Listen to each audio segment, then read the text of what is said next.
when he was in college at Pasadena City College, he was in track,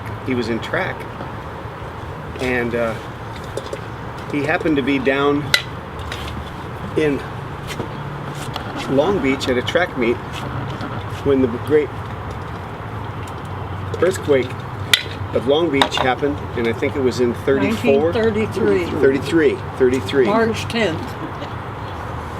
Good. I'm glad you're here. I knew it was 33, 34. Wasn't he in high school at that time down there?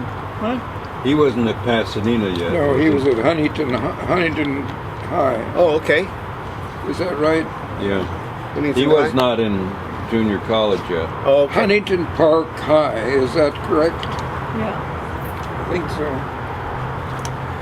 But my understanding was that he finished his heat or finished his race, and he could have gone back to the showers, which were underground at the time, but for some reason he was talking to somebody on the field as he was going back, and that's when the earthquake hit, and he described it as he could see like waves of water coming at him, but it was the ground, and they came in such succession that it knocked him off his feet. And had he not waited to talk to that person that he was talking to, he would have been down in there taking showers, and several of the contestants, several of the kids lost their lives because the steam pipes broke underground and scalded a whole bunch of them. And the other thing that broke was they used ammonia for refrigeration in the cafeteria, and the ammonia pipes went through. Yeah. They were hit pretty hard with ammonia. Couldn't breathe. So they suffocated, and some were scalded, and a lot of them were suffocated. That's one of the stories that I remember that Dad talked about.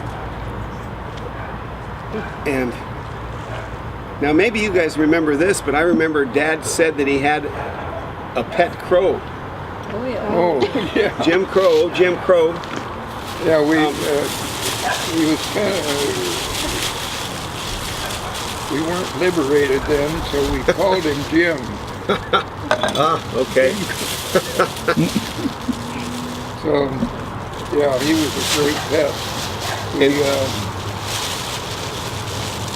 We theorized, I think we had his wings clipped, but then as they grew out, then he got to where he could fly. And there were some farms around there, and the farmers were getting rid of crows with a gun. So we figured that's probably what happened. Do you have any recollection, Jim, what happened to Jim? Well, he disappeared. Oh, we had him for what, 5 Several years? years, Something like several that, years. and then he just didn't come back one time. If the door was open, he'd come in the house. Yeah. Now, wasn't it Uncle Carl's bicycle that he stole the pieces from? Yes. Yeah, he had That's an what I was going to say. The English next thing, bicycle. he would completely take apart the bicycle and or Wash all the pieces. wash all the pieces, and then pieces would be gone. And later, you discovered in a nest up on a tree somewhere else all these little bright, shiny objects. Yes, That but old the Jim. biggest problem was that they were a different size. They were English, so it was difficult for him to get the replacements. And so that's what Jim did. Yeah, He one of stole them. his little pretties. Huh? Don't have a picture? No, Yeah. I never. I have a story about your mother. Oh, great. And Carl was a test pilot for the Army Air Corps in Hickam Field, Hawaii. I think he was over there about 3 years. And my theory is that since they picked him off from the group of pilots, and I think because of his engineering background, he had finished 3 years at UC Berkeley.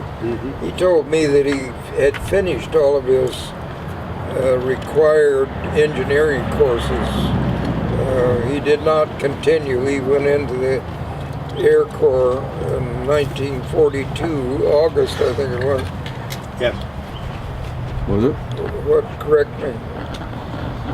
Well, he graduated in 1942. I think he went in earlier than that a little bit. He went in before then?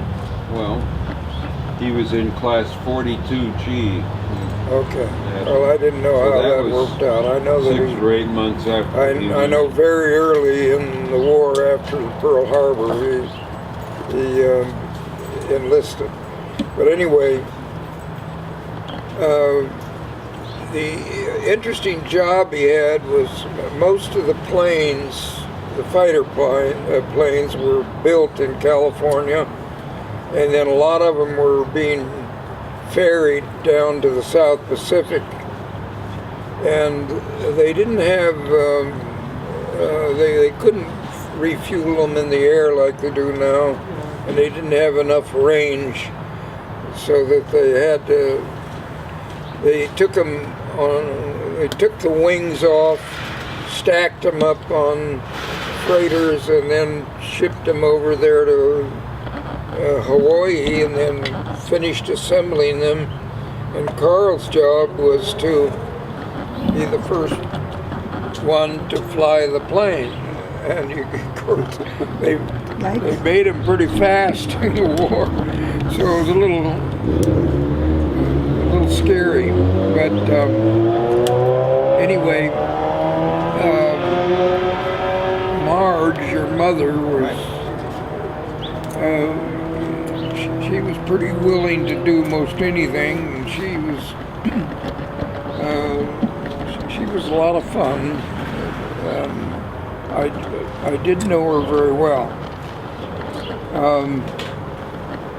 But anyway, Carl had him in a P-38. They got twin engines, and then the fuselage is in the middle, and there's not room for anyone except the pilot. So they removed the radio equipment behind the pilot and rigged up some kind of something for her to sit on, and he took her for a trip on a P-38.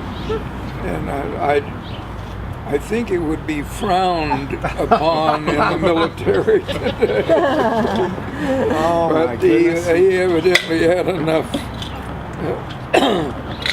independence that it worked. But Marge loved that kind of stuff. So that may be a first and last